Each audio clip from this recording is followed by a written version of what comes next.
नमस्कार आदाब, मैं हूं इरफान और मेरे साथ हैं इस वक्त अतुल तिवारी। इरफान भाई आदाब। आपको बहुत अच्छा लग रहा है आज बरसों बाद आपसे दोबारा मिलके, दोबारा कनेक्ट करके। बिल्कुल बिल्कुल। और दिल्ली को छोड़ के कलकत्ते में मिल। वाह क्या बात। तो आज है मेरा ख्याल है 30 अगस्त जी 2024 और हम लोग कलकत्ते में बात कर रहे हैं जी। तो हमको बताइए अतुल जी, आप पैदा कहाँ हुए हैं? मैं लखनऊ में पैदा हुआ हूँ, क्योंकि लखनऊ में ही मेरे पिताजी जो उन्नाव ज़िले के रहने वाले थे, लेकिन जो कलकत्ते में पले बढ़े थे और कलकत्ते में ही कम्युनिस्ट बने थे। उनको बाद में पार्टी ने कलकत्ते से भेजा यूपी कि तुम भाई यूपी के हो शंकर दयाल, तो तुम यूपी जाओ और यूपी जाके वहाँ पे चीज़ों को बनाओ कांग्रेस पार्टी के लिए और ख़ास करके किसान सभा के लिए। तो किसान सभा में काम करने के लिए मेरे पिताजी को बहुत कम उम्र में कलकत्ते से भेजा गया था। बहुत ही कम उम्र में, 15-16 साल की उम्र में ही कलकत्ते में कर क्या रहे थे? मेरे पिताजी पढ़ रहे थे यहाँ पे बहुत कम उम्र में। उनके पिताजी क्योंकि यहाँ पे टीचर हुआ करते थे और यहीं पे उन्होंने अपनी एजुकेशन की, मेरे पिताजी ने ग्रेजुएशन तक, और फिर बाद में वो होम्योपैथिक मेडिसिन यहीं पढ़ रहे थे, जो उन्होंने फाइनल ईयर में छोड़ दी क्योंकि वो कम्युनिस्ट आंदोलन और राष्ट्रीय आंदोलन दोनों का हिस्सा बन चुके थे उस कम उम्र में। और फिर वो चले गए यहाँ से यूपी, और यूपी में उन्होंने शुरू किया। और मेरी मदर जो कि कानपुर ज़िले की रहने वाली थी और जो मेडिकल एजुकेशन अपनी झांसी में पूरा करके आ गई थी, और उन दोनों में मोहब्बत हो गई। मेरी मदर भी लेफ्टिस्ट थी और फिर दोनों ने शादी कर ली। वो कानपुर प्रॉपर की थी आसपास? नहीं, कानपुर के पास के एक देहात की थी। कौन सी जगह? नरवल। अगर आपने सुना हो, तहसील का नाम है। तो नरवल तहसील में उनका गांव हुआ करता था। अमौर मतलब आम के बौर और आम के पेड़, तो पूरा आमों का इलाका था वो। वहाँ की थी मेरी माँ। और पिताजी पड़री कलां गांव था उन्नाव ज़िले का, वहाँ के थे। और फिर दोनों लोगों ने वहीं लखनऊ में शादी की। और तो मेरा जन्म लखनऊ में ही हुआ था, कम्यून में ही रहते थे तब लोग। तो उस ज़माने के जो उनके कॉमरेड लोग थे, जी, उनमें से कुछ के नाम लेते रहे? बिल्कुल नाम लेते रहे। क्या, मैं तो मिला हूँ सबसे बचपन में। जब एक ही पार्टी होती थी, कम्युनिस्ट पार्टी ऑफ इंडिया, जिस वक्त मेरा जन्म हुआ है 1958 के दिसंबर में, तो उस वक्त मेरे पिताजी यूपी पार्टी के डिप्टी जनरल सेक्रेटरी थे। और जनरल सेक्रेटरी हुआ करते थे ज़ेड.ए. अब्बास साहब, डॉक्टर ज़ेड.ए. अहमद अब्बास का, डॉक्टर ज़ेड.ए. अहमद साहब, जो मूलतः इलाहाबाद के रहने वाले थे, लेकिन फिर वो तो लखनऊ में ही रहते थे। डॉक्टर ज़ेड.ए. अहमद साहब जो कि लंदन स्कूल ऑफ इकोनॉमिक्स के पढ़े हुए थे, और जो यूपी की जो कॉन्स्टिट्यूशन असेंबली के समय जो असेंबली थी उसके उनके नॉमिनेटेड मेंबर भी थे वो, और बहुत बड़े इकोनॉमिस्ट थे। और आपने ज़रूर ज़ोहरा सहगल और उज़रा का नाम सुना होगा। तो उनकी जो बड़ी बहन थी हाजरा, उनसे शादी हुई थी ज़ेड.ए. अहमद साहब की, डॉक्टर ज़ेड.ए. अहमद साहब की। और वो जनरल सेक्रेटरी हुआ करते थे यूपी पार्टी के। रमेश सिन्हा, कॉमरेड रमेश सिन्हा एक बहुत बड़ा नाम थे, वो भी बहुत ही एरुडाइट आदमी थे। काली शंकर शुक्ला जी एक और बहुत, सभी उन दिनों कम्युनिस्ट जो थे बहुत ही ज़हीन, बड़े पढ़े लिखे किस्म के आदमी हुआ करते थे। ये सब लोग साथी थे। और मेरे पिताजी के साथियों में,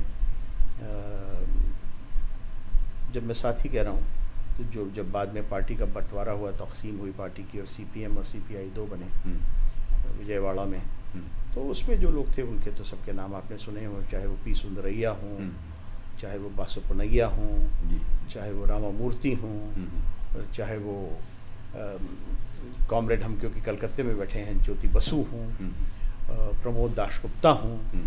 तो ये सब लोग जो थे वो हमारे पिताजी के कॉमरेड्स में से थे, और हमारे घर सबका आना जाना बहुत होता था। तो इस तरह आपने प्रोफेसर हिरेन मुखर्जी का नाम ज़रूर सुना होगा। इन सब के सीनियर हुआ करते थे, और वो मेरे पिताजी के टीचर थे प्रेसिडेंसी में। और वो मेरे पिताजी एक दिन उनकी क्लास में झपकी आ गई उन्हें, तो उन्होंने मेरे पिताजी को बहुत डांटा और कहा कि this is no way young man, and come and meet me in my room. तो आई एम श्योर कि पिताजी घबराए होंगे कि भाई क्या हो गया। तो मुझे अपने कमरे में बुलाया है, और पिताजी को क्यों नींद आई ये भी आपको बाद में पता चलेगा इसमें, कि जब मेरे फादर उनके रूम पे पहुँचे तो हिरण मुखर्जी साहब के, तो हिरण मुखर्जी साहब ने कहा दरवाज़ा बंद करो।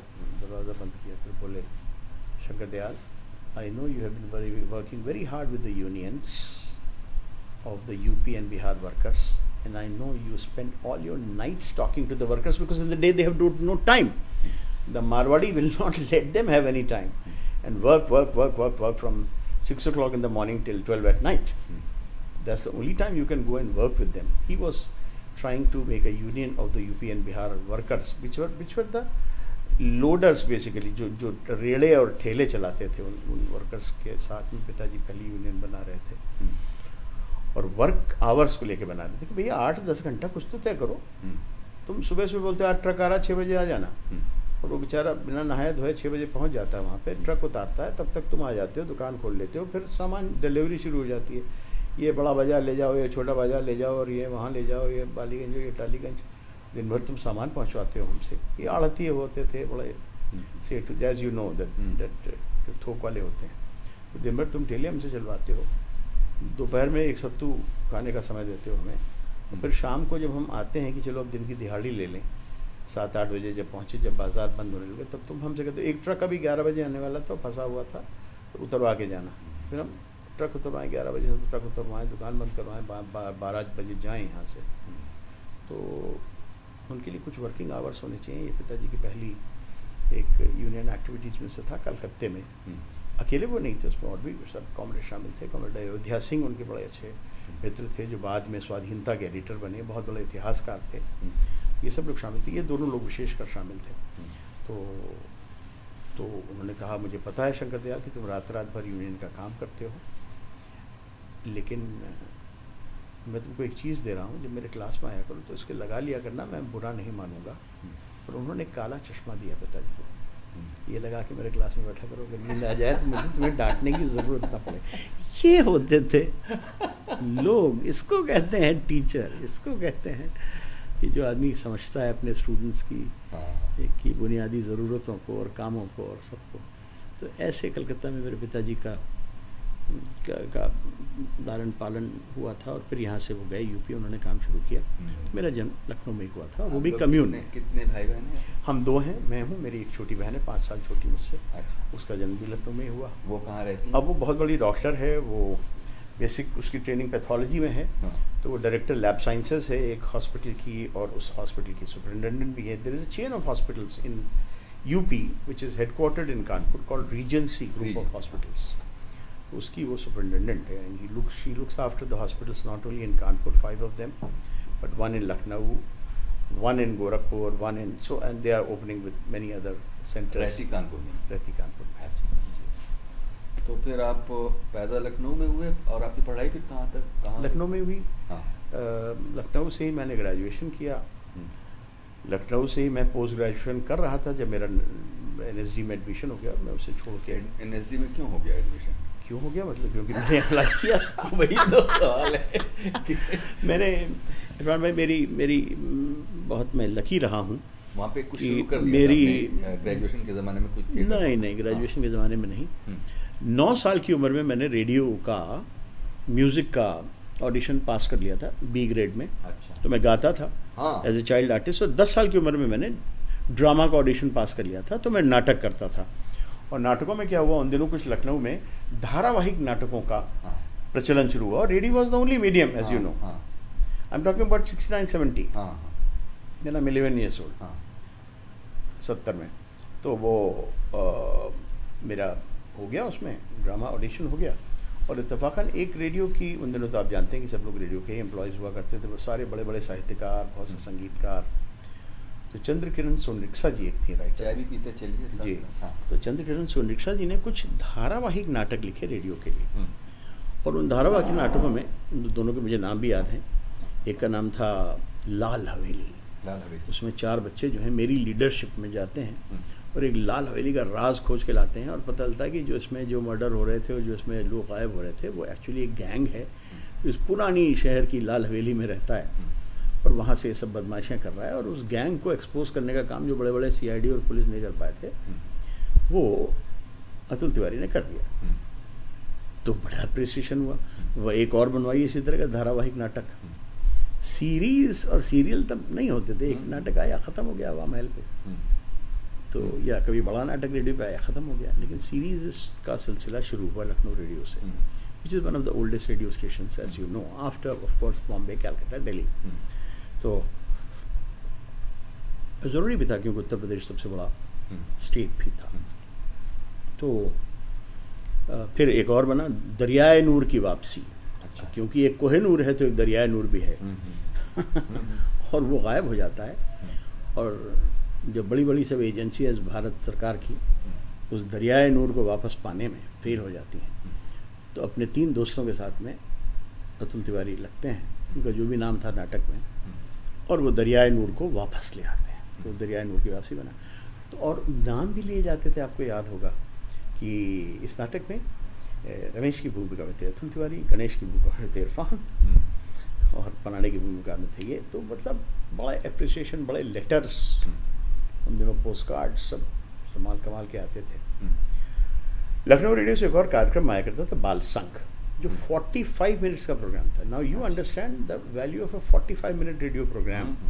कोई प्रोग्राम 45 मिनट्स का नहीं हुआ करता था। ये संडे को सुबह बाल संघ आता था 9:45 से 10:30 तक। तो उसमें जो फॉर्मेट था, एक भैया एक दीदी जो रेडियो के एम्प्लॉयज़ थे, रजन लाल जी और शकुंतला वर्मा जी। तो ये दोनों भैया दीदी किया करते थे। और जैसा होता था फॉर्मेट रेगुलर रेडियो का कि और दीदी आज आप बच्चों को क्या सुनवा रही हूँ? आज मैं बच्चों को लेकर नाटक सुनाने लाई हूँ। भैया मगर आपने कोई गाना नहीं सुनाया बहुत देर से, तो फिर नन्हे मुन्ने बच्चे तेरी मुट्ठी में गाना बजेगा, या जो बच्चों के लिए जो एडवाइस गाने होते थे वो बजेंगे। और फिर वो वही गाने हर 3-4 महीने में लौट के आते थे, क्योंकि कुछ ही गाने थे जो बच्चों के नाम पे अप्रूव थे ऑल इंडिया रेडियो में। एक बार क्या हुआ, रजन लाल जी चले गए लंबी छुट्टी पे, किसी वजह से उनको जाना पड़ा, कुछ पर्सनल रीजंस थे। रजन लाल जी उसके प्रोड्यूसर थे? नहीं, रजन लाल जी उसमें एक वॉइस थे, आर्टिस्ट थे, लेकिन वो रेडियो के एम्प्लॉय थे। प्रोड्यूसर इसकी हुआ करती थी दूसरी, जिनका नाम था श्रीमती कमल शर्मा, वो प्रोड्यूसर हुआ करती थी। पैक्स कोई और था, ये सब नाम जो मुझे बचपन में ही मैंने पिकअप किए थे। तो ये हुआ कि अब कैसे होगा। अकेले जब दीदी ने किया तो उसमें ना कॉन्वर्सेशन नहीं है, कुछ मज़ा नहीं आता था, कुछ चुटकियाँ ली जाती थी, कुछ ऐसी बातें होती थी। तो ये हुआ कौन करे, एक आध लोगों को कोशिश की गई कि भाई उनको ले आओ, किसी और ने आके किया तो भी कुछ मज़ा नहीं आया। तो पता नहीं कैसे कमल शर्मा जी के दिमाग में ये चीज़ आई, तो उन्होंने कहा कि यार किसी बच्चे के साथ क्यों नहीं कर सकती कॉन्वर्सेशन। तो ये हुआ किसके साथ, अतुल के साथ करो। तो अतुल का पदार्पण उस समय ऑल इंडिया रेडियो में हो गया छोटे भैया के तौर पर, क्योंकि भैया तो गए हुए हैं। तो छोटे भैया ये बताइए कि, क्योंकि नाम नहीं ले सकते अतुल तिवारी, मैं भी उनका नहीं शकुंतला वर्मा नाम ले सकता हूँ उन दिनों। तो खाली न्यूज़ रीडर्स के नाम आया करते थे कि अब आप देवकी नंदन पांडे से समाचार सुनिए, जो उनका नाम होता था। तो खैर, या उर्मिल कुमार नहीं, सोहनलाल थपलियाल से समाचार सुनिए, जो कि उर्मिल कुमार थपलियाल नाम से नाटक लिखते थे या अपने कॉलम्स लिखते थे, एम्प्लॉय थे रेडियो के। सिर्फ उनके तो नाम आते थे, बाकी किसी के नाम नहीं आते थे। तो मैं छोटे भैया बन गया। अब छोटे भैया बन गया तो बहुत अच्छी बात थी। वहाँ से अब शकुंतला वर्मा जी ने मुझसे कहा कि यार चिट्ठियाँ बहुत आ रही हैं। उसमें क्या वजह से बात होगी, छोटे भैया से क्या पूछा जाएगा? छोटे भैया से कुछ भी बात की जाएगी। छोटे भैया एक बात बताइए कि कोई फिल्म देखी आपने क्या? हाँ दीदी मैंने एक फ़िल्म देखी, बहुत अच्छी लगी मुझे, और वो फिल्म जो थी उसका नाम था नौनिहाल, और उसमें नेहरू जी की कहानी के बारे में एक चीज़ थी और जिसमें बताया गया था। एक गाना देख के दीदी मैं तो रोने लगा। तो छोटे भैया में ऐसा क्या जादू था कि सबने छोटे भैया को आगे बढ़ा दिया? कुछ तो आप कर ही रहे होंगे। छोटे भैया में इतना जादू नहीं था। ये जादू था इन सब नाटकों में जो मैं कर रहा था, उनकी वजह से बड़ी फ़ैन फॉलोइंग मेरी हो गई थी, और लोग बड़ी चिट्ठियाँ मेरे नाम से भी लिखते थे कि अतुल जी से एक बार बात कराइए, अतुल तिवारी से एक बार बात कराइए। अतुल तिवारी जैसे अपने नाटक में कहाँ से ला रहे थे वो कला, सर मतलब इतनी एनालिसिस की। अब सोचिए जरा, ये अकल नहीं थी। हाँ, कुछ तो ठीक हो ही गया होगा। साफ बोलते होंगे। साफ बोलते होंगे, हाँ। जो कि हमारे घर में बड़ा ज़रूरी था साफ बोलना। अगर साफ नहीं बोलो तो कंटाप पड़ती थी, या गलत तलफ़ुज़ हो गया। अच्छा। तो और उर्दू सही बोलनी ज़रूरी होती थी। और मेरी परवरिश एक मुस्लिम परिवार में होती। अच्छा। मेरी परवरिश, क्योंकि हाँ। मेरे वालिद साहब या तो जेलों में रहा करते थे या तो टूर पे रहा करते थे, अगर हाँ। बाहर हुए तो। हाँ। और माँ मेरी बहुत बिजी डॉक्टर हाँ। थी, हाँ। ऑलरेडी बन रही थी, यंग डॉक्टर थी। हाँ। तो ये हुआ कि और मेरे पैदा होने के 1 महीने के अंदर मेरी माँ ने प्रैक्टिस शुरू कर दी थी, क्योंकि घर में पैसा भी तो चाहिए था। लखनऊ में ही। तो अब ये हुआ कि ये कहाँ छोड़ा जाए अतुल को, तो वहीं मेरी मदर के दवाखाने के पास में एक कॉमरेड परिवार रहा करता था, comrade Wazir Hasan Abdi, professor doctor comrade Wazir Hasan Abdi, जो मैथमेटिक्स के बहुत बड़े अंतर्राष्ट्रीय प्रोफेसर थे, और उनकी पत्नी मेरी अम्मी इनायत आब्दी। तो 1 महीने की उम्र में मेरी मदर का उनके साथ में ये कॉल हो गया कि पुष्पा तुम प्रैक्टिस शुरू करो। उन्होंने क्लिनिक भी दिलवाया था, और मेरी मदर का क्लिनिक एक मस्जिद के बगल में हुआ करता था। शीशे वाली मस्जिद लखनऊ की बड़ी फेमस थी। उसमें मस्जिद के सहन के अंदर क्लिनिक था। उन्होंने दिलवाया था। और फिर ये वो कॉल हो गया दिन में कि पुष्पा कोई दिक्कत नहीं है, तुम आओ यहाँ पे, तुम घर आओ मेरे सुबह सुबह, इनको फीड दो 10-1 बजे, और ये सो जाएंगे, इनको मेरे गोद में जाके सुला जाओ, ये उठेंगे तो मैं संभाल लूँगी, फिर तुम अपने क्लिनिक चली जाओ, बीच में फिर 12 बजे और फिर फीड दो, फिर चली जाओ। 1 महीने का बच्चा मैं। तो मेरी जो आंखें एक्चुअली खुली हैं तो विनायत आब्दी की गोद में खुली हैं, और उनको ज़िंदगी भर मैंने अम्मी कहा, और वज़ीर हसन साहब को मैंने पापा कहा, अपनी माँ को मैंने माँ नहीं कहा। अच्छा। अभी भी। हाँ हाँ। अब तो नहीं रही हैं वो। हाँ हाँ। लेकिन मैंने हमेशा अपनी माँ को जिज्जी कहा। अच्छा। तो उनको मैंने माँ नहीं कहा, क्योंकि मेरे लिए तो अम्मी थी, एक काफ़ी है, माँ कितनी माँ चाहिए आपको। तो मेरे लिए अम्मी पापा, वो मुस्लिम परिवार था, तो आपका तलफ़ुज़ सही होना बहुत ज़रूरी था, आपको सही उर्दू बोलना बहुत ज़रूरी था, आपको सही हिंदी बोलना बहुत ज़रूरी था, और ये सब बातें बड़ी ज़रूरी थी। तो ये एक ये चीज़ रही होगी। प्लस घर में और तो कुछ था नहीं हमारे, सिर्फ किताबों को छोड़ के। कि आप अभी मेरे घर की बम्बई वाले की बात करें तो वहाँ भी और कुछ नहीं, किताबों को छोड़ के आपने देखा होगा। तो वो वहीं से आदत आई हुई है। तो थोड़ी बहुत पढ़ना लिखना, थोड़ा बहुत जो बातचीत का होगा उसका एक स्तरीय बातचीत, तो ये सब चीज़ का शैडो तो बच्चों में पड़ता है। हम लोग हैं क्या? जो मैं कहता हूँ कि अक्सर मैं क्या हूँ, मैं आधा पुष्पावती हूँ और आधा शंकर दयाल, और उनसे मिले जो वो खाली जेनेटिकली नहीं, सोशली भी। अगर वो नहीं होती तो अम्मी भी नहीं होती है ना। अगर मेरे कोई और माँ बाप होते तो शायद वो एक मुसलमान औरत के गोद में मुझे क्यों, आजकल के ज़माने में तो बिल्कुल नहीं। तो इस तरह से जो भी संस्कार थे, जो भी उनसे मिले थे, तो उसको चलते हुए शायद कुछ रहा होगा उन दिनों। और जो डायरेक्टर्स थे उन प्लेस के, उनका काम, जिनमें कि मुझे याद है जयदेव शर्मा कमल जी का बड़ा हाथ था। एक ये सब लखनऊ रेडियो के, मैं आपको नाम पुराने बता रहा हूँ। तो ये सिलसिला चला होगा फिर आपका शायद स्कूल छोड़ने तक? ना, स्कूल छोड़ने तक नहीं। सिलसिला मेरा ड्रामा का बंद हुआ सन 75-76 के आसपास। अच्छा। जो 69 से शुरू हो गया था। करीब 6 साल ये सिलसिला चला रेडियो का, and I was the superstar of radio. मतलब मज़े की बात ये थी कि इधर मैं जवान हो रहा था, इधर मैं 12, 13, 14 का हो रहा था, और उधर मेरे पास चिट्ठियाँ आती थी, पोस्ट कार्ड्स रेडियो में। अच्छा, फिर दीदी ने कहा कि तुम क्यों नहीं स्क्रिप्ट लिखते हो, बैठो चिट्ठियों के साथ स्क्रिप्ट लिखो। तो मैंने स्क्रिप्ट लिखना शुरू कर दिया वहाँ से। अच्छा। तो ये मेरी एक ट्रेनिंग बहुत अच्छी हुई रेडियो में, क्योंकि रजन लाल जी छुट्टी पे चले गए थे, इसलिए रजन लाल जी अभी जीवित हैं। तो ये सब सिलसिला चला, तो मेरा लिखना भी शुरू हो गया। घर में इतनी किताबें थी कि मैंने कुछ लेख लिखने शुरू कर दिए, जो उन दिनों स्वतंत्र भारत में छप जाते थे। और ऐसे ऐसे विषयों पे मैंने लेख लिखे जिनकी कोई तमीज़ नहीं थी। अब जैसे एक पुच्छल तारा आया था, तो मैंने पुच्छल तारों पे एक लेख लिखा। घर में किताबें होती थी, सोवियत किताबें बहुत होती, जिसमें साइंस बुक्स बहुत होती थी, वो सब पढ़ी हुई थी बचपन, उस पर लिखा। अलग अलग विषयों पे आर्टिकल्स मेरे जो थे वो स्वतंत्र भारत में, जो बहुत ही पास ही घर के दफ्तर हुआ करता था, वो फिर छपते थे तो और बड़ा अच्छा लगता था, और दुनिया भी देखती थी तो और बड़ा अच्छा लगता था। आपको एक ज़रा स्टारडम का एहसास होता था। फिर सन 75 में लखनऊ में एक थिएटर की वर्कशॉप हुई, जो प्रोफेसर राज बिसारिया साहब, जो लखनऊ के बहुत ही बड़ा नाम है, आपने नाम सुना होगा शायद थिएटर के लिए, जिन्होंने after national school of drama बड़ा महत्वपूर्ण ड्रामा स्कूल शुरू किया लखनऊ में, जिसका नाम है Bharatendu academy of dramatic arts, या जिसको BNA कहते हैं आज की तारीख में, भारतेंदु नाट्य अकादमी हिंदी में इसको कहते हैं। इसकी उन्होंने शुरुआत की थी, सन 75 में शुरुआत हुई वर्कशॉप की, जिसको दिल्ली की संगीत नाटक अकेडमी ने, दिल्ली के राष्ट्रीय नाट्य विद्यालय ने, दोनों ने सपोर्ट किया। मैं उस समय मेरी उम्र थी 15 साढ़े 15 की, तो मुझे भी सारे सामने कहा तुम कैसे आ सकते हो, 18 से कम में आ नहीं सकते, तुम नहीं आओगे। लेकिन साहब मैं भी एकलव्य की तरह पीछे पड़ा रहा उनके। मैं रोज़ जाके दरवाजे पर खड़ा होता था, सुनता था दरवाजे के बाहर से, नोट्स लेता था बाकायदा। एक दिन उन्होंने पकड़ लिया, आप यहाँ कैसे खड़े हो सकते? मैंने कहा सर बाहर खड़ा हूँ, तो बाहर तो खड़ा हो ही सकता हूँ। नहीं, मैं आपको अलाउ नहीं करूँगा, यहीं खड़े रहिए, मैं भी आता हूँ। कहीं जा रहे थे, आए 2 मिनट बाद, चलिए। मैंने कहा जी सर बताइए। तो ऐसे नहीं, बहुत ही कांपती हुई आवाज़ में मैं बोला, इतने कॉन्फिडेंस से बोल ही नहीं सकता था उनके सामने, और मैं लास्ट तक नहीं बोल सकता था कॉन्फिडेंस उनके सामने।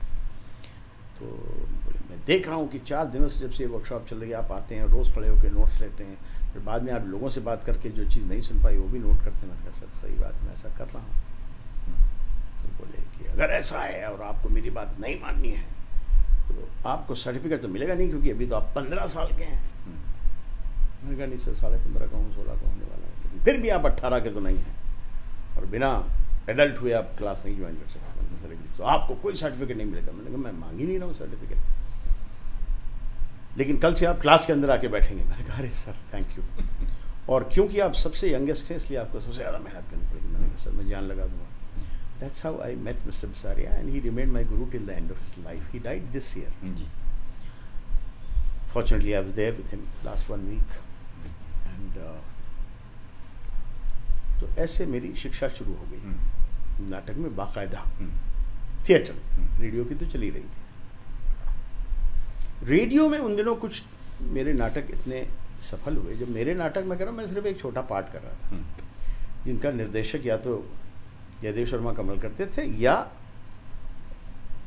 उर्मिल कुमार थपलियाल साहब किया करते थे। तो उसमें थपलियाल साहब का एक नाटक इतना सफल हुआ कि एक दिल्ली में कंपटीशन हुआ कोई, उन्होंने कहा इसका स्टेज वर्जन कीजिए। हमने उसका स्टेज वर्जन किया, फिर वो दिल्ली बुलाया गया। तो मतलब ये सब जो था, मुझे 13-14 साल की उम्र में मैं सब कर चुका था, तो मेरे लिए और कोई रास्ता बचा नहीं था कि मैं थिएटर में ही जाऊँ। और तो मैंने तय कर लिया था हाई स्कूल करने तक 74 में कि मैं थिएटर को ही अपना करियर बनाऊंगा। मैंने राष्ट्रीय नाट्य विद्यालय के बारे में सुन लिया था, लेकिन उसमें इंटरमीडिएट कम क्वालिफिकेशन थी मिनिमम, तो फिर इंटरमीडिएट के बाद में अब जाऊंगा। इंटरमीडिएट में जब मेरे जाने का नंबर आया, मैंने फॉर्म भी भर दिया, जाने का नंबर भी आ गया, तो मेरी माँ को पता चल गया कि मैंने फॉर्म भरा है। तो मेरी माँ में और मुझे बहुत झगड़ा हुआ। 1.5 साल तक मैं उनमें अबोला रहा। क्यों? इसीलिए छोड़ना नहीं चाह रही। मुझे थिएटर के लिए नहीं, मेरे ग्रैंडफादर जो कलकत्ता में थे, उन्होंने होम्योपैथिक बाकायदा मेडिकल कोर्स किया था बाद में, और डॉक्टर थे। मेरे फादर ने मेडिकल का कोर्स किया था, जो पूरा नहीं किया, वो डॉक्टर थे। मेरी माँ डॉक्टर थी, मेरी मौसियाँ डॉक्टर थीं। तो ऐसे में ये था कि भाई ये लड़का भी बड़ा, सबसे बड़ा परिवार का लड़का, ये भी डॉक्टर ही बनेगा। इसकी 3 पुश्तें डॉक्टर हैं। तो मैं यहाँ डॉक्टरी से बड़ा दूर भाग रहा था। तो मेरे सब्जेक्ट्स भी जो थे, जब मैंने ग्रेजुएशन करने लगा बाद में, खैर पहले ये झगड़ा, तो झगड़े में फिर मेरी माँ ने मुझसे एक रिक्वेस्ट की कि बेटा तुम कम से कम ग्रेजुएशन कर लो, फिर जो करना है मरो। ठीक है। अब मैं ग्रेजुएशन करने के बाद NSC जाऊँगा, और मैं ग्रेजुएशन कर लिया। तो मेरे सब्जेक्ट्स क्या हुआ करते थे? एस्ट्रोनॉमी, जिसका मुझे शौक था, मैथमेटिक्स और फिजिक्स। तो मेडिकल का तो मैंने स्कोप ही नहीं छोड़ा था कि मैं मेडिकल में जाऊँगा। खैर अब फिर खैर वो किया मैंने, किसी तरह से ख़त्म किया ग्रेजुएशन। फिर मैं पोस्ट ग्रेजुएशन कर रहा था, इंग्लिश में MA कर रहा था। इंग्लिश में इसलिए कर रहा था कि तब तक मैं बिल्कुल शेक्सपियर का शादाई हो चुका था। तो मैंने सब्जेक्ट बदला और इंग्लिश में MA करने लगा, और बिसारिया साहब का मैं चेला हो चुका था। और BNA भी मैंने ज्वाइन कर लिया था बाद में, इस वर्कशॉप के बाद में, काफ़ी बाद में। तो BNA मैंने किया 78 में शायद, और फिर 78-79 में, और 80 में मैं नेशनल स्कूल ऑफ ड्रामा चला गया। तो it was I was in the course to go to NST। उसमें कोई ऐसी बात नहीं थी कि अचानक मैं चला गया। मैं ऑलरेडी स्टेज बहुत कर रहा था। उस उम्र में रोल बहुत कम मिलते हैं, आपके लायक रोल नहीं होते ना, 2-4 रोल हो सकते हैं कि भाई आप अशोक कर लो, मोहन राकेश जी के आधे अधूरे में, लेकिन उस समय कोई आपको कालिदास तो बना नहीं देगा उस उम्र में, 17-18 साल की उम्र में। लेकिन तो जो रोल कर सकते थे वो करते थे, रोल नहीं कर सकते थे तो सेट्स करते थे, सेट्स नहीं कर सकते थे लाइट करते थे, लाइट नहीं कर सकते थे कुछ थोड़ा बहुत डायरेक्ट कर लेते थे छोटा मोटा। तो इस तरह से थिएटर ही करने लगे थे हम, पढ़ाई छोड़ के। जो इंसान हाई स्कूल में टॉपर था अपने कॉलेज का, और जिस इंसान ने हाई स्कूल में 3 सब्जेक्ट्स में डिस्टिंक्शन मार्क्स आए थे जिसके, वो इंटरमीडिएट तक आते आते 3rd क्लास स्टूडेंट हो चुका था, लेकिन थिएटर में 1st क्लास होता था। तो ये है सर इतिहास। बाकी अच्छा, तो लेकिन फिर एक्टिंग करने के तो नहीं था। जब थिएटर में मैंने शुरू किया काम तो मुझे बहुत जल्दी समझ में आ गया था कि ये ब्रह्मांड का रचयिता तो डायरेक्टर होता है, एक्टर तो सिर्फ एक। इस कायनात में जो डायरेक्टर नाम का ब्रह्मा बनाता है, उसमें शायद उसमें आदमी की हैसियत है, उसकी चूहे की हैसियत नहीं है, आदमी की हैसियत है, जो दिखाई देता है, जो बात करता है, जिसमें बहुत अकल होती है, जो बहुत कुछ कर सकता है। लेकिन बस कायनात बनाने वाला जो है ब्रह्मा, वो ब्रह्मा जो है वो डायरेक्टर है और राइटर है। तो मुझे राइटर बनना है, डायरेक्टर बनना है, मुझे एक्टर नहीं बनना है। और एनएससी में भी जब मैंने अपना फॉर्म भरा था, मैंने डायरेक्टर के तौर पे ही भरा था, और वही मैंने स्पेशलाइजेशन किया। आपके टाइम पे कौन थे वहाँ पे? वी कारन साहब।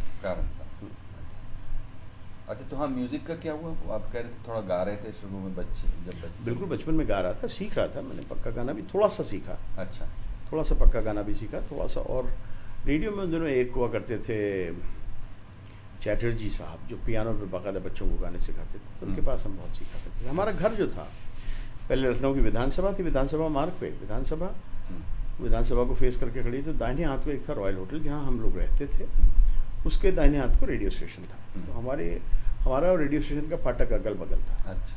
तो जब मेरी माँ को समझ में नहीं आता था कि इस लड़के का क्या करूँ मैं, जो 8-9 साल का है और बहुत ही चुलबुला है, तो वो इस गेट से निकल के मुझे रेडियो गेट में छोड़ दिया करती थी और अपने क्लिनिक चले जाया करती थी। और मैं दिन भर रेडियो स्टेशन में पियानो पे गाना सीखता था। अच्छा। शाम को पक्का गाना सीखने जाता था कहीं, वो भी कर रहा था। तो इसलिए थोड़ा सा म्यूजिक का एक संस्कार था, मतलब कान में थोड़े बहुत सुर पड़ गए। फिर आपने जो आप लोगों के पहले, दूसरे, तीसरे वर्षों में ये होते हैं प्रोडक्शंस, जी, उसमें की एक्टिंग किया? सब उसमें एक्टिंग, उसमें सब कुछ करना पड़ता है। एक्टिंग भी की, सभी चीज़ें करता था, और अभी तक सभी चीज़ें करता चला रहा हूँ, डिज़ाइनिंग से लेकर के और डायरेक्शन से लेकर के और राइटिंग से लेकर के और कोरस में गाने तक। तो कारन साहब का कुछ बताइए, कारन साहब का कुछ तजुर्बा? कारन जी तो बहुत ही अद्भुत किस्म के व्यक्ति थे, और उनके साथ मिलना, एक बार मुझे याद है लखनऊ आए थे प्रोडक्शन करने के लिए दर्पण के साथ, और जिस दिन वो जा रहे थे छोड़ के लखनऊ वापस प्रोडक्शन के बाद, प्रोडक्शन तो मैंने देखा ही था, मेरे ख्याल से वो हैवदन करने आए थे, बहुत अद्भुत प्रोडक्शन था वो। और उसके बाद जिस दिन वो जा रहे थे तो उनको छोड़ने के लिए लखनऊ के बहुत से कलाकार पहुंचे थे। मैं तो उन कलाकारों में नहीं था, लेकिन मैं क्योंकि इतना सीखने का प्यासा था, जहाँ रिहर्सल में जाना, देखना, करना, कुछ भी सेवा कर दो, लेकिन रिहर्सल देखने को मिल जाए, बैठने को मिल जाए, तो मैं भी कारन जी को छोड़ने वाली भीड़ में था। और बाकी लोग तो खैर मिलते रहे, कारन जी बैठने वाले थे, गाड़ी चलने वाली थी। तो फिर मैं उनके पास गया, और वो he was already the director of national school का। तो मैं बड़ी मुश्किल से हिम्मत जुटा के इतना कुछ उनसे बोल पाया कि सर मैं एनएसटी, तो फॉर्म भरिए ना, उसमें क्या है, हमसे क्या तो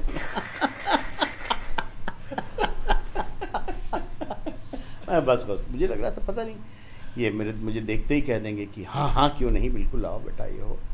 तो खैर ये मेरी आदत थी, कुछ जैसे कहीं किसी जहाँ पे नहीं आपको घुसने को मिलेगा वहाँ ज़रूर घुसो।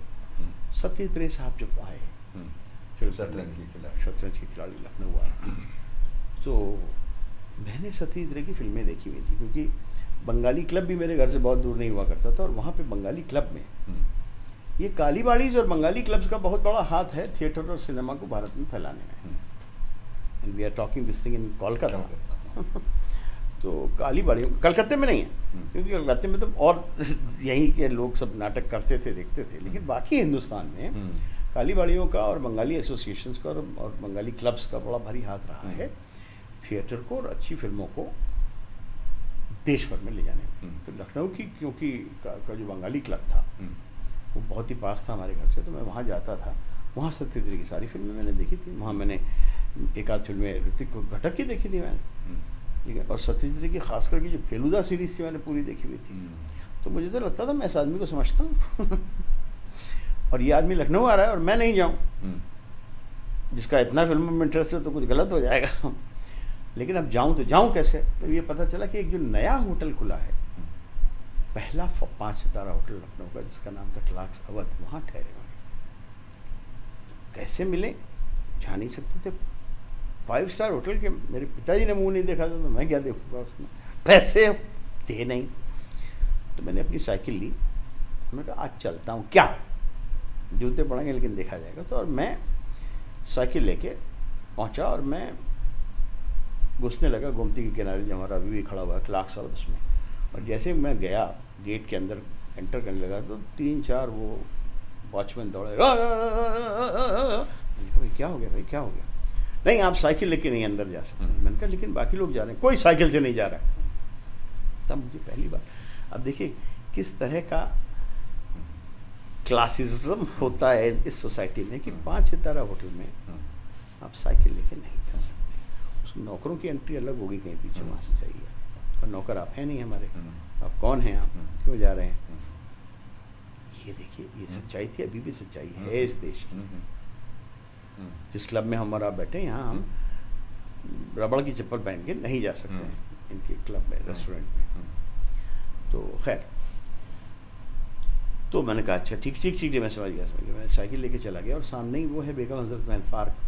तो वहाँ पे खड़े होकर मैं ऑब्जर्व करने लगा। तो मैं देख रहा हूँ कि लोग पैदल जा सकते हैं, लोग मोटर से जा सकते हैं, लोग स्कूटर से जा सकते हैं, लेकिन साइकिल से किसी को नहीं जाने देना। मुझे अकेले को नहीं इसने रोका था। तो अगले दिन फिर मैं आया, फिर मैंने साइकिल वहीं कहीं दूर पे खड़ी की और बांधी चेन मैन से, चोरी न चली जाए। और अपनी समझ में बहुत अच्छे कपड़े पहन के मैं गया और वॉक करते हुए जितने कॉन्फिडेंस से हो सकता था मैं चला गया। और उसने सल्यूट ठोका और मैं अंदर, मुझे नहीं रोका गया। अब एक गेट तो पार हो गया, अब एक डोर आया। डोर पे कुछ सरदार नुमा लंबे चौड़े लोग जो थे वो खड़े हुए थे, वो जो भी कहलाते हैं, पूरे चपरास अपरास पहने हुए। तो अब अगला बाधा ये थी कि ये जाने देंगे कि हमको रोक देंगे। खैर अब जाना पड़ेगा और कोई तरीका नहीं, पूछे किससे लखनऊ में, अभी नया नया कुछ महीने में खुला है वो। तो खैर गए, वॉक किया, उन्होंने दरवाज़ा किया, खोल दिया, अंदर चले गए। अब उस लॉबी में जो किसी नए महल जैसी थी, लखनऊ में हमने खूब पुराने महल देखे थे, नया नहीं देखा था कभी, नए महल जैसी थी, और जहाँ कालीनें भी पड़ी हैं, गालीचे पड़े हैं, और ये वो शैंडलियर्स भी जल रहे हैं, पुरानी हमारे इमाम वाड़े की तरह, छोटे इमाम वाड़े की तरह बुझे हुए नहीं रखे हैं वहाँ पे, फानूस सारे, तो और झाड़ सारे। तो वो अब क्या किया जाए, कैसे किया जाए? तो अब हम ऑब्जर्व कर रहे हैं खड़े होकर खंबे के पीछे। तो देखा कि एक जगह है जहाँ की बहुत अच्छा पत्थर का एक स्लैब लगा हुआ, उसके पीछे 2 परियां खड़ी हुई हैं। हमारी उम्र 15 साढ़े 15 की, तो ऐसी हर लड़की परी नज़र आती थी। वो तो सचमुच काफ़ी खूबसूरत थी, और साड़ी में, और ऐसी साड़ी तो मैंने किसी को पहने हुए नहीं देखा था, मॉडल टाइप। वो 2 परियां खड़ी हुई हैं। हर आदमी पहले वहाँ जाता है, उनसे कुछ बात करता है, और वो कुछ सबकी समस्या सुलझा देती हैं। फिर वो आदमी आगे जहाँ भी जाना होता है उधर उधर चला जाता। तो हमने कहा हमें भी इन परियों के पास जाना चाहिए। तो क्या है वो ग़ालिब का शेर की, ये परी रुख चेहरे कैसे हैं और क्या है जो। तो हम उन परी रुख लड़कियों के पास पहुँच गए, और हिंदी माध्यम में पढ़ते थे।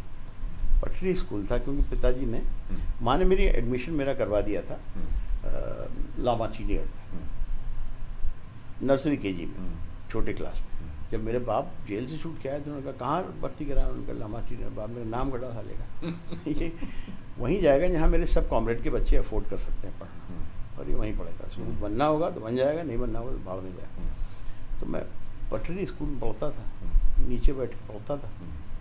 अंग्रेजी का आ नहीं मालूम? अंग्रेजी का आ नहीं मालूम था।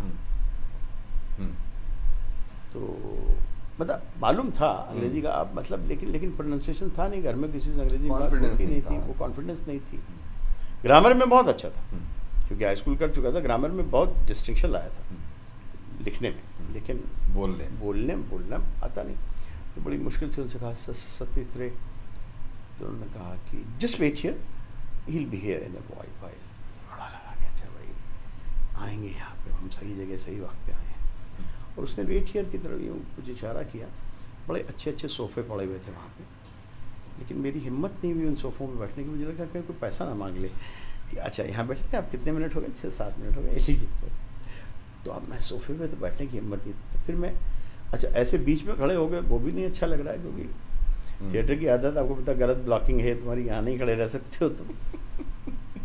तो कहीं फिर खंबे के पीछे जाके मैं देखा, इतने में लिफ्ट खुली और देखा मैंने कि उसमें से संजीव कुमार और सईद जाफरी साहब मेकअप में पूरे, और पूरे कॉस्ट्यूम में उतरे।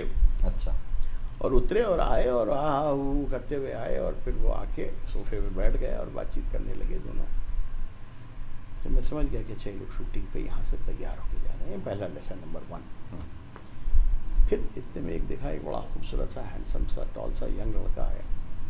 उसके पास 2 कैमरे थे लटके हुए गले में, और कुछ लेंसेज थे अजीब टाइप के जो मैंने नहीं देखे। तो उसने आके खड़ाखट इनकी तस्वीरें की।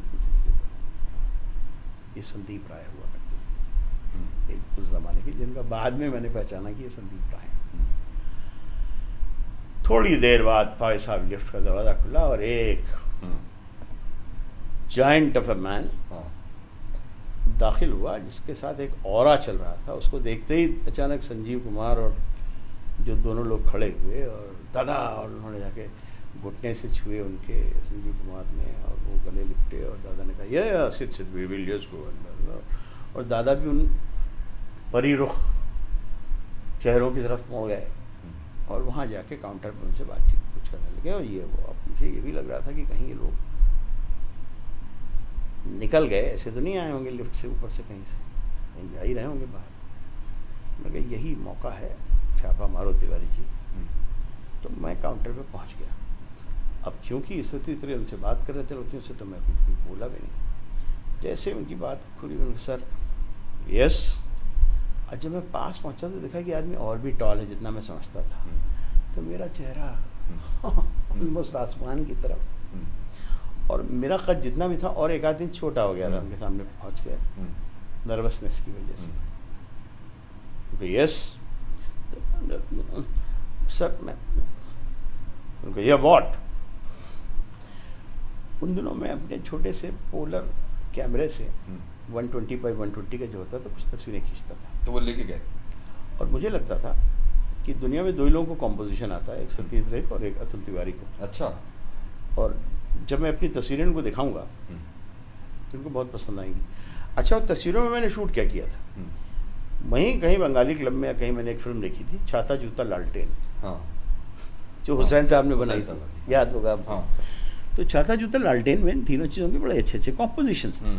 तो मैंने कहा अरे ये क्या है, मैं खींचता हूँ। मैंने भी छाता जूता लालटेन खींचे थे।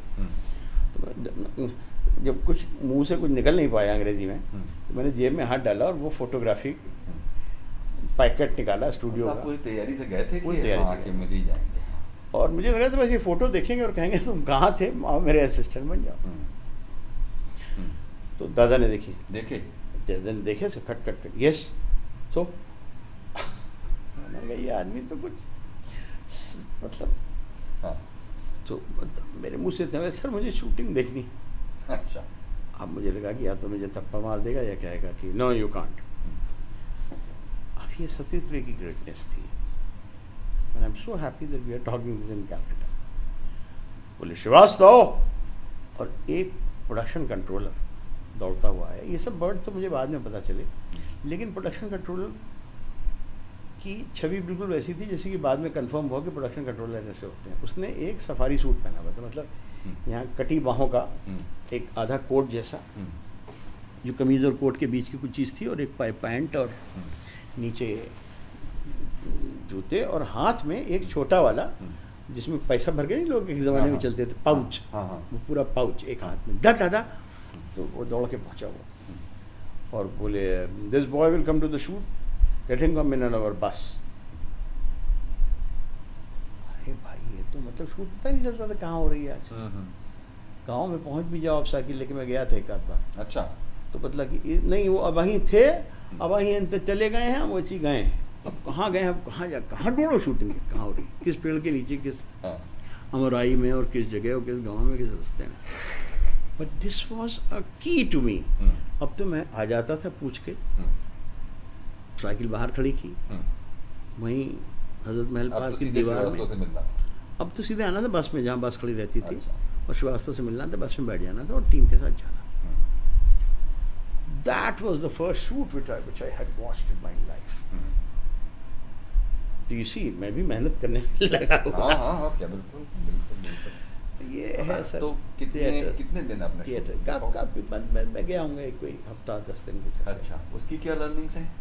बहुत, उसकी सबसे बड़ी लर्निंग जो मुझे आज तक है सत्येंद्र साहब के साथ में, कि पूरी टीम जिसमें बहुत बड़े हीरो मेरे आगे, आंखों के आगे, संजीव कुमार हो, या औरतों वाली शूटिंग मैंने नहीं देखी, क्योंकि वो किसी न किसी हवेली में बहुत दूर हुआ करती थी, जिसके लिए आप सुबह जाते थे, फिर रात में कब लौट के आते थे, घर वालों को भी तो बताना नहीं था ना।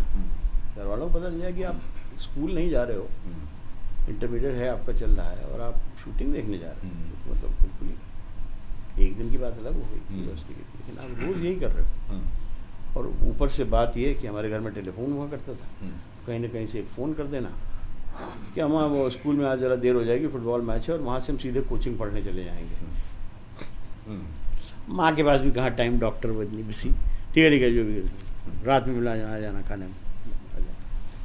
तो इसलिए कोठियों वाली शूटिंग मैंने नहीं अटेंड की, लेकिन बाहर वाली आउटडोर मैंने जितनी भी होती थी वो मैंने काफ़ी अटेंड की। उसमें सबसे बड़ी जो लर्निंग रही मेरी, कि चाहे वो बड़ा हीरो संजीव कुमार हो, चाहे वो फारूक ये जाफरी साहब हो, सही जाफरी साहब हो, और चाहे वो बंगाली सिनेमा के बहुत से वो एक्टर हों जो दादा के साथ आते ही आते थे, जिन सबको मैंने फेलुदा सीरीज में देखा हुआ था जब दादा शूट शुरू करते थे। ये लोग सब स्पॉट बॉयज की तरह काम करते थे। अच्छा, एक्टर, ये एक्टर्स अगर ये कुछ कर सकते हैं, तो संजीव कुमार फिर ये नहीं बैठ के देखेगा कि मैं क्यों करूं, मैं तो कॉस्ट्यूम में, वो भी करेंगे। अगर उन्होंने देखा कि दादा ट्रॉली से उतरे और वो दादा ने एक पीस उठाया उसका चिप का, और वो दादा लगा रहे हैं कि ये देखो ये यहाँ पे हिल रहा है, जगह यहाँ पे लगाओ, तो जब तक दादा ये करेंगे तब तक 3 चिप लिखे संजीव कुमार आ जाएंगे वहाँ पे, लद दादा और ठीक है। ये जो स्पिरिट ऑफ वर्क, कैमरा पे बैठे हुए थे सत्येंद्र, उनको बहुत शौक था कैमरे में बैठने का, आप जानते हैं, बाद में तो ऑफिशियली भी कैमरा में रहे। और ट्रॉली चला रहे हैं कौन, ये शंखो, इसके बंगाली एक्टर फेमस, मुझे नाम नहीं याद आ रहा, जो उनका शंखो का रोल किया करते थे इसमें फेलुदा में, वो आदमी ट्रॉली चला रहा है। एक और एक्टर को मैंने देखा, दादा ने कहा मुझे थोड़ी सी डस्ट चाहिए कैमरे के सामने, तो पता चला कि वो आदमी, दादा एक मिनट, वो डस्ट इकट्ठा और स्पॉट बॉय ठीक से नहीं दे पा रहा, एक हल्की सी फिल्म ऑफ डस्ट को चाहिए थी। वो ट्रॉली चल रही है और ये आदमी हाथ में लेके मिट्टी, this dignity of labour and dignity of, अगर फिल्म का एक फ्रेम भी हो रहा है तो तुम हो गए एक्टर साले अपने घर के, तुम्हारी ड्यूटी है that you contribute to the making of that shot to the best of the capability of the whole team. This was my big learning Satyendra. Plus दूसरी लर्निंग, मैं उनकी स्क्रिप्ट में झांका करता था पीछे से, और उनकी सारी स्क्रिप्ट में थंबनेल स्केचेस होते थे। बाद में जब मैंने अपने जीवन की पहली स्क्रिप्ट लिखी अगले साल, अपना तो कंपटीशन सीधे उधर ही था ना तो अगले साल जब मैंने अपनी स्क्रिप्ट लिखी, जीवन की पहली फिल्म स्क्रिप्ट, तभी अभी इंटरमीडिएट पास नहीं है, पहली फिल्म स्क्रिप्ट लिखी है मैंने। तो उन दिनों साइंस के लिए एक रजिस्टर आया करता था, आपको याद होगा, जिसमें दाहिने हाथ को लाइंस होती थी, हाँ, बाएं हाथ का पन्ना सादा होता था। तो वो प्रैक्टिकल वाली कॉपी, वो प्रैक्टिकल वाली कॉपी, उसमें क्योंकि उसमें आप हर्बेरियम लगाते थे, उसमें आप चीज़ें बैठ की तस्वीर खींचते थे, उसमें आप ये स्प्लीन है और ये चीज़ है और ये हार्ट है, वो आप बनाते थे, तस्वीरें बनाते थे, इधर ये होता था। तो मैं वो वाला रजिस्टर खरीद के लाया और उसमें मैंने स्क्रिप्ट मैंने पहले दूसरे पन्नों में लिखी और इधर की तरफ थंबनेल बनाया। और अच्छा, अरे सर मैं थंबनेल क्या बनाऊंगा? हाँ, मेरे साथ तो वाली बात है ना कि लिखे मौला पढ़े अल्लाह। मैंने जो लिख लिया वो कोई पढ़ ही नहीं सकता। अच्छा, अभी भी है? मतलब अभी भी अब तो और ज़्यादा हो गया, क्योंकि मैं 30 साल से कंप्यूटर पर लिख रहा हूँ। हाँ, अब तो और ज़्यादा हो किसी गया। तो पहले भी, लेकिन मेरी हैंड राइटिंग हमेशा से बुरी ही रही है। अच्छा, माँ बाप दोनों डॉक्टर थे, दोनों से काफ़ी गुण मुझ में आए। हाँ, उनमें सबसे ज़्यादा गुण यही आया, बाकी तो नहीं आ पाए कि राइटिंग बहुत बुरी थी। हाँ, जबकि मेरे बाप की राइटिंग तो बहुत ही अच्छी थी। तो खैर, तो मैंने लिखी स्क्रिप्ट पहले सेपरेटली, फिर अपने दोस्त अनवर हफीज़ को बुलाया, जो कि बहुत ही मेरे जिगरी दोस्त थे और जिनकी राइटिंग बहुत ही फूलों से थी। वो आदमी भी बिल्कुल ऐसा चुस्त दुरुस्त तैयार होता था कि मतलब उनके जूतों की पॉलिश और उनके यूनिफॉर्म स्कूल की पैंट की क्रीज देखते बनती थी। तो हम लोगों के लिए यूनिफॉर्म मतलब ठीक है, सफ़ेद पहन तो लिया, और क्या करना। तो वो उसका बिल्कुल चुस्त दुरुस्त मामला होता था, हैंड राइटिंग भी बिल्कुल फूलों से। तो उनसे बाकायदा बोल बोल के दिखा के एक तरफ पूरी स्क्रिप्ट लिखी गई, full dialogue script to the end with all the descriptions possible, directions. और बाएं हाथ में शरद पांडे, जो बहुत बड़े पेंटर थे लखनऊ के, मेरे वो भी क्लासमेट थे। अच्छा, वो हुसैन साहब के चेले हुआ था। अच्छा, लखनऊ आर्ट स्कूल के थे। उनसे क्या नाम? शरद पांडे। अच्छा, डेथ हो गई। शरद पांडे से बाकायदा यहाँ पे स्केचेस, पहले शरद पांडे के साथ बैठ के रफ स्केचेस बना के उनको समझाना, यार ये ओवर द शोल्डर शॉट है, ये इधर से इसकी पीठ दिख रही लड़के की, उधर लड़का दिख रहा है और पीछे वो पेंटिंग थोड़ी सी दिख रही है। ये सब जो लिंगो है, ओटी ये सब आता नहीं, ये नहीं, वो ये सब नहीं रे हिसाब से नहीं। इसके लिए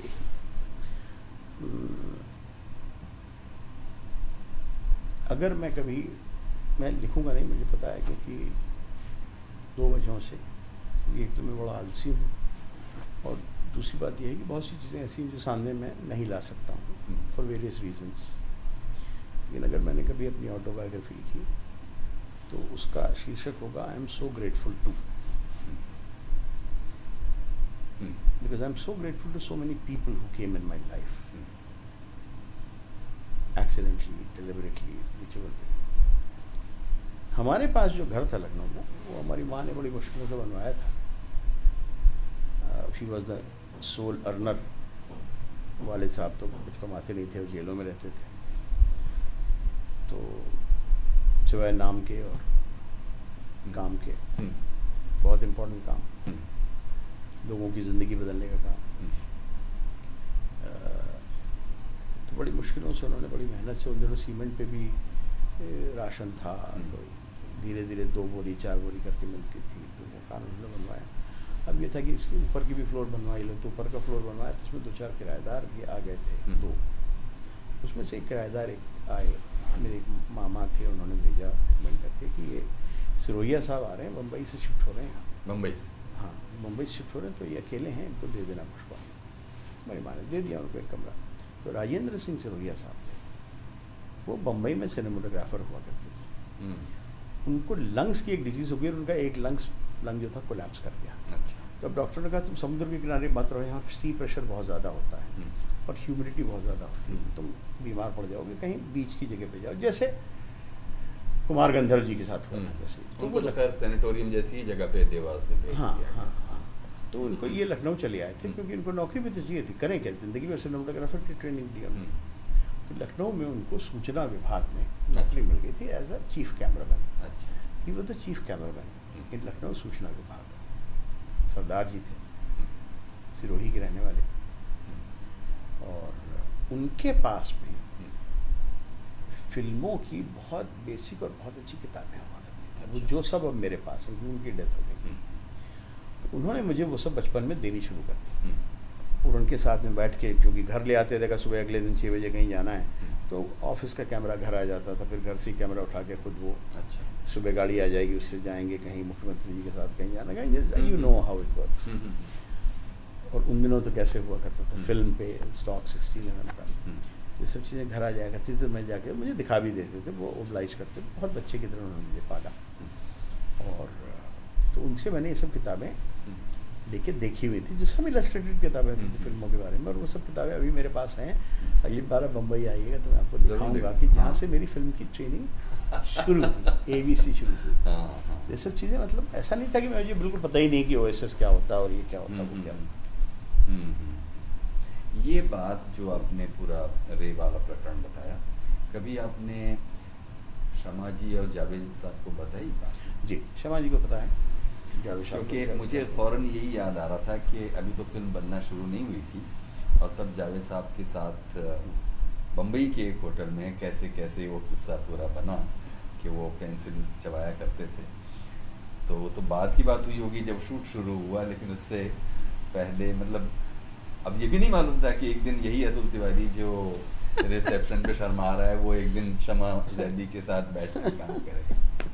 हाँ जी बिल्कुल।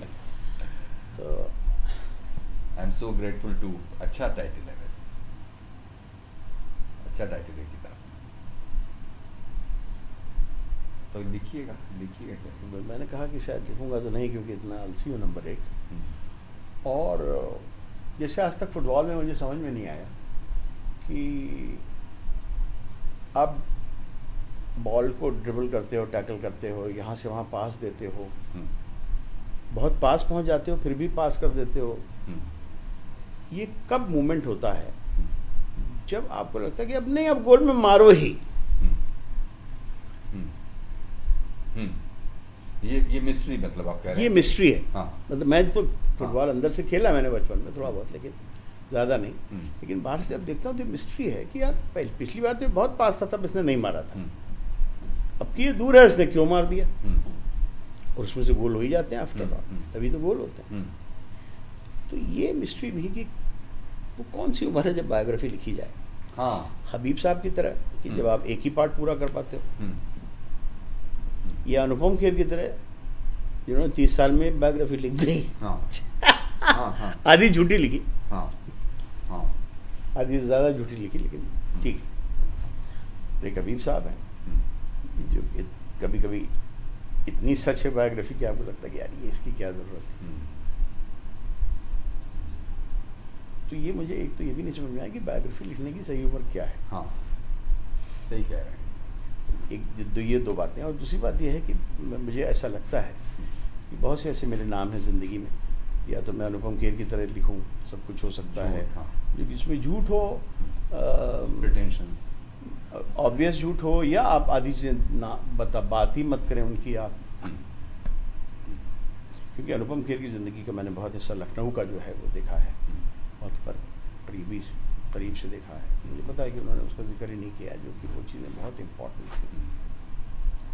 फिर शायद ये भी होता होगा कि मतलब आपके केस में कि ऐसा लगेगा कि अरे अभी उम्र ही क्या है कि लिखो। हाँ, ये मैंने कहा, मैंने खुद आपसे कहा कि एक ये भी मुझे है कि समझ में नहीं आता कि किस उम्र में आदमी बायोग्राफी लिखे। हाँ, अभी तो और अभी है, जीना है और अभी इकट्ठा करना है, वो कहानियाँ फिर कब लिखी जाएंगी, ऐसा कुछ करके। हाँ, बिल्कुल। जैसे मुझे बहुत अच्छा लगा कि मुझे पता नहीं कि आप ये चीज़ें इस्तेमाल कहाँ करेंगे और क्यों करेंगे और कैसे करेंगे, लेकिन मैं सिर्फ बोल रहा हूँ, आप दोस्त हैं इसलिए बोल रहा हूँ जी।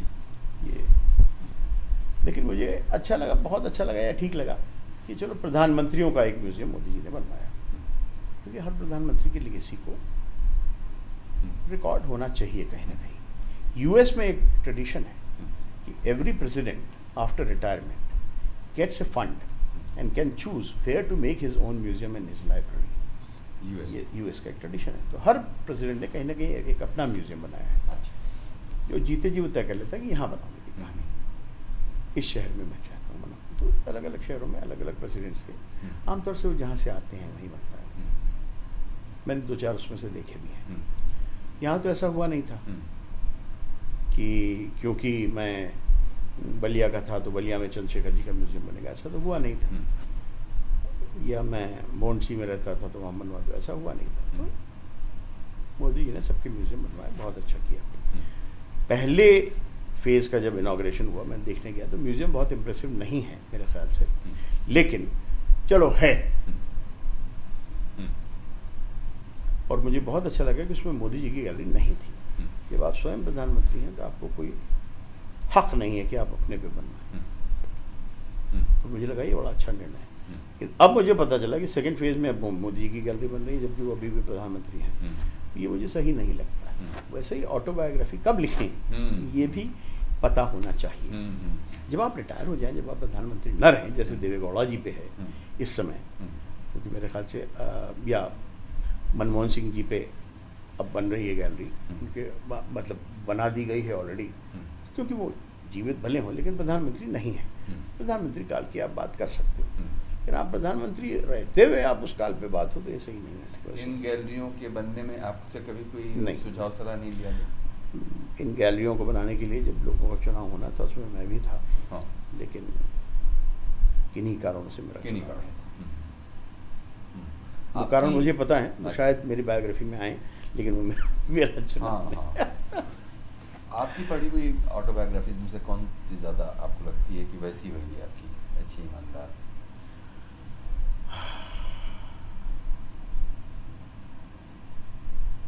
पढ़ी हुई वही पढ़ी हुई ऑटोबायोग्राफी मैंने काफ़ी पढ़ी है ऑटोबायोग्राफीज, इसलिए जैसे मुझे